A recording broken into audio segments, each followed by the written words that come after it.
let's say people are critical of what you're doing or they don't like the material you're putting clips out there for. The people that are saying that stuff aren't putting stuff out. It's easy to be critical. It's hard to do the work. Yes, it is hard to do the work. Case in point, me right now. Welcome to Comedy Babble, the podcast that discusses the do-nots of stand-up comedy. My mission is to help young comedians have a long career in this kooky business, because stand-up is not just about you. Sorry. It's about making great impressions with audiences, bookers, and your colleagues. And how do you do that? You are easy to get along with, and you're funny.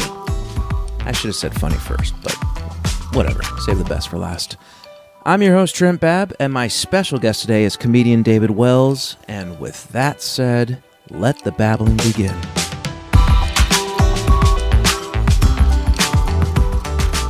Okay, so we are here, and you are, what's your name again?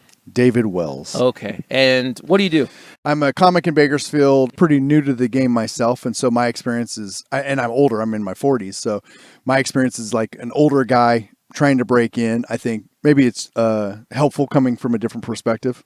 So we're going to start off with what really bothers me. What I'm going to gripe about today is when a comic gets on stage and the first thing they say is, "Why are you here? Why did you guys come out for this?" It's like, no, keep him here. Don't listen to him. Don't listen to that man on stage with a spotlight amplified, making him seem more important than the rest of us. Don't listen to him. Why are you here? Am I alone in this? I like when the audience members yell back at the guy, "Be funny." Be funny. Because that's the answer, right? Like, win them. It's frustrating. That one, yeah, it's frustrating because it's like you didn't even give their material a chance to get a laugh. Exactly. And open mic seemed like a weird place to dig a hole with the crowd and then try and get out of it in 3 minutes. No, you bring up a good point. Open mics are different than shows. But still, first impressions. You're going up there and you're asking a very confrontational question. Why are you here? Like if you're going to have a party, everyone's having a good time, then someone walks in, you go right up to them. Why are you here? Oh, it's terrible. Are they going to feel invited? I wouldn't like it. Okay, so I book a show monthly. I wouldn't have that comic on my show because I'll have friends and family at it. We'll have people from the neighborhood or people that are their friend, other comics friends out there. I don't want somebody that's creating an adversarial environment on a show, especially if they're an opener. And look, we're doing open mics. We're not super established. You know, they might be. I featured recently for a comic, and I felt like my job was to make sure that the crowd was energetic and laughing and having fun before the headliner. And like, yeah, that's definitely something that if that person went on right before me, I would be more frustrated. I'd be hopefully at the open mic I'm done before they do that. I'm like, well, I can leave. Well, you just brought up an interesting thing. You said opening the show, opening the open mic. So closing the mic, the very last comic, people hung around for 2 hours. 3 hours, some of these open mics, and people stick around. What do you think? Does that same rule apply to the guy going up last going, "Why are you here?" It's like, okay, you're the last. No one has to follow that. Okay, dig yourself out of that hole that you just made. Okay, so this happened 2 weeks ago at an open mic here. We had 16 comics, and it was a small audience, maybe 10, 15 people, and a huge room, no laughs. I mean, a comic might get like a light chuckle, but it was 16 straight bombs. Everybody. And these are some of the best comics around here, going up, doing good material, trying to win this small crowd to their side. And I honestly was thinking, why did these people come out? Like they're sitting in, I don't know if they got surprised. They walked into like this big room. They're like, "I'll sit down. I can eat my food here." But it was a perfect game. The audience pitched a perfect game. So the last comic went up there and he just yelled at the audience, and it felt like vindication for the rest of the comics that particular night. But even that, he didn't yell, "Why are you here?"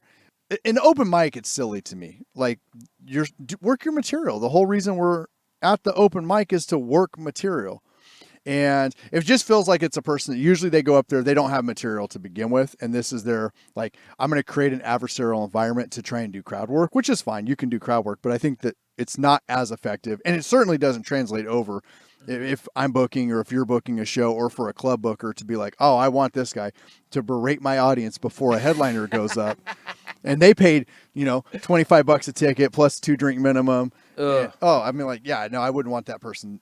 Let's just say, overall, first impressions are everything. And you start off your set, why are you here? You're hurting yourself and the other comics because you're putting the crowd in a place like, I don't feel welcomed. Oh, I totally, yeah, I'm with you. I think that there's the rare exceptions, right? I think Andrew Dice Clay could have done it.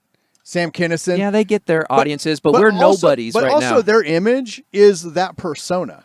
True. They're creating it. If that is your persona, the confrontational guy, okay, I totally get, because there's exceptions to the rules. There are going to be exceptions, but gosh, there's, we're talking 2 of the best to do it versus the 15 to 30 open micers. Yeah. Especially because it's not one comic that does that. It's once one comic does it, every third comic goes up there and then gets into it with the audience. So, guys, listen up. Don't say, why are you here? Don't challenge the audience up front. First impressions are everything. Be welcoming. Be you. And then, hey, if the audience doesn't give it to you, you think you delivered that great punchline, why are you here? Fine. They deserved it. So now we're going to move on to our guest, David Wells. Tell it to me, man. What have you experienced that has just annoyed you, bothered you, irked you about the comedy scene? Yeah, it's the only thing that really, like when you asked me, that came to mind was when a comic posts something about getting booked on a show, or we're at an open mic and somebody says, hey, I got booked on this show. And then another comic complains about that comic. Like, oh, they're not funny. They shouldn't be on the show. I'm funnier than them. That bugs me because comedy is hard. It's a hard thing to do. Wait, it is? Yeah, it's hard to get booked. And when you're starting out, just getting one booking is a huge deal. And I'm a big believer in, and maybe it's just because I'm older now, but we got to celebrate other people's success when they have little successes, because that leads to bigger success. And I really believe that like most of the bookings that happen in comedy come from other comics and connections you make. Yes. And the comics that are out there and they're talking trash about this comic got booked on this and I didn't get booked on that show and how come they got booked on it, they don't realize that they're slowly burning bridges with comics who meet other people. And like, you've had me on shows and you've booked me on shows, and I'm always thankful for those things. And if somebody complains about me being booked on the show, it would bother me personally. They might be right. Maybe they are funnier than me. Maybe the show isn't right for them and their particular style. And I think that's another thing is like, if you get booked on a show and I don't, well, our styles are very different. The types of jokes that we do are different, and we're going to fit better in certain types of shows. Well, what about that initial feeling? Because I do get worked up. I do get jealous. I am what bothers you at first. That's just my initial emotional reaction. But then next one. Keep going. Keep posting clips. Keep working those mics. Keep putting pictures up. Keep being a cheerleader.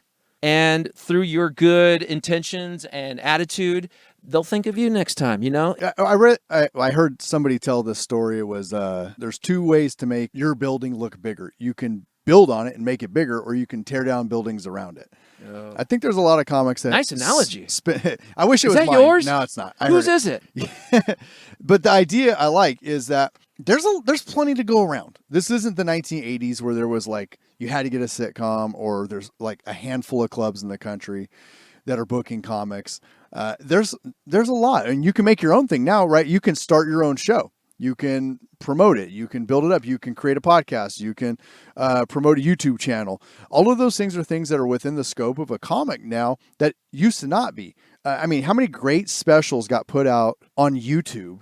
Exactly. By comics over the last year that got millions and millions of views, and they're fantastic. So for me, it's like, I don't have an hour, but if I had an hour and then I saw somebody put out their own special for an hour, I would hope that my response would be like, man, good for them. That's impressive. It's hard to have an hour's worth of material. I probably should take more ownership of getting my stuff out. Like, you put your stuff out there on YouTube, and I respect that because you're doing the business side of show business. I'm just trying to show people that I'm staying busy. That's good. My point is that I want to celebrate that. I want to encourage that and go, hey, you can complain about, let's say they're complaining about you, Trent, and they're like, oh, Trent's got this, and that joke's, that thing's not funny. I'm like, Now, I do know this. There was an old preacher in the 1800s named Dwight Moody, D.L. Moody, and he used to get criticized for being like evangelizing and how he went about doing it. Okay. People would criticize him, and he said, well, I like the wrong way I'm doing it better than the right way you're not. Ooh. 1800 smack talk. Right. And then he got kicked out of the church. No, he didn't. And then they burned him at the stake, but he is remembered. Let's say people are critical of what you're doing, or they don't like the material you're putting clips out there for. The people that are saying that stuff aren't putting stuff out. It's easy to be critical. It's hard to do the work. I like how you're saying celebrate hard work. They earned it in a way. You keep putting your time in, patience, persistence, and politeness. Dusty Slay says that. Great comic out of Nashville. Dusty Slay's and awesome. I try to live by that so much, and that's what helps me calm down. Like Martin Norman's a good example, or Sam Earl, those guys. I don't know them personally, but I see how they talk about comedy and their friends in comedy. And the one thing that they have in common is they don't trash talk other comics' successes. I totally get what you're saying, man. I feel like it doesn't have to be as cutthroat, though. It doesn't, but we're artists and we're sensitive and we let our emotions run wild sometimes. No, but you're so right. Let's not trash each other for getting other gigs. Be proud of their successes. And I also think that like that attitude has allowed me to find more support within the comic community because they don't look at me as a person that's trash talker. I'm not alienating people. I'm not frustrated. I'm not trying to fix everybody else. I'm just excited. I love, I had a pretty good set tonight, and who knows what my set will be on Sunday or on next Wednesday. Might be a rough set, and then we'll redo the podcast. I'm like, you know what I hate? Yeah, I got something else for you, Trent. So overall, final thought, what do you have to say about this topic? Yeah, just stop complaining. Stop complaining. Don't complain about the guy that got the opening spot for a comic coming through town instead of you. But you're going to be successful at some things and not others. Give it time. We're all on our own journey, guys. That's what it all comes down to. What do they say, 10 years? They do, but... I don't know who they is, but I'm going to be like in my 50s when I hit 10. Hopefully I'm... Best comics in the world are the grumpy old guys, and you're halfway there. Maybe not. Great. That was our griping, as they say. David, thank you so much. I want to play a clip, so let's listen to David telling some comedy. I did get a gym membership. I like my gym because they have an app, and I sign in on the app, and when I sign in, they send me a text message right away. It says, "Great job!" Then I don't go. I pour a drink, and I celebrate a little victory. It's great. I do need to get in shape. I had an incident with my son. My youngest son's 11. I picked him up from his mom's, and we're driving to my house, and he says, "Dad, when I'm an adult, the first meal I'm going to have is fries and a milkshake." It's like, fries and a milkshake? He goes, "Yeah, Dad, fries and a milkshake, because there ain't nothing wrong with that." And in my mind, I was like, oh, that's so sweet. But also, I've got to stop shame eating Baconators in front of this kid. And I want to get in shape. I really do. But it takes so much effort. It's months to get in shape and just one trip to Wendy's to give up. Oh, it needs work. It does. We all need work. It's Trent. You're always been generous with your feedback. Yeah, a little too. So I'm trying to stop telling other people my feedback, and that's why I got this podcast going. I'm like, I got to vent this out to someone to help me be more positive, because we're in for the long term, and you're going to burn out if you get too upset. And that's what this is all about. We're venting, we're griping, we're letting it out, and realizing it's not that bad. David Wells, thank you so much. Where can we follow you on the socials? Instagram, DMWells101. That's the best place to follow me, or at Sweatpants Sessions. Trent, thank you, brother. Thank you. Hey, that's the end of our episode. We made it. Or I made it. I don't even know who's listening to this. I hope it's young comedians that are taking note. Write it down so it gets into your muscle memory. Do not say, "Why are you here?"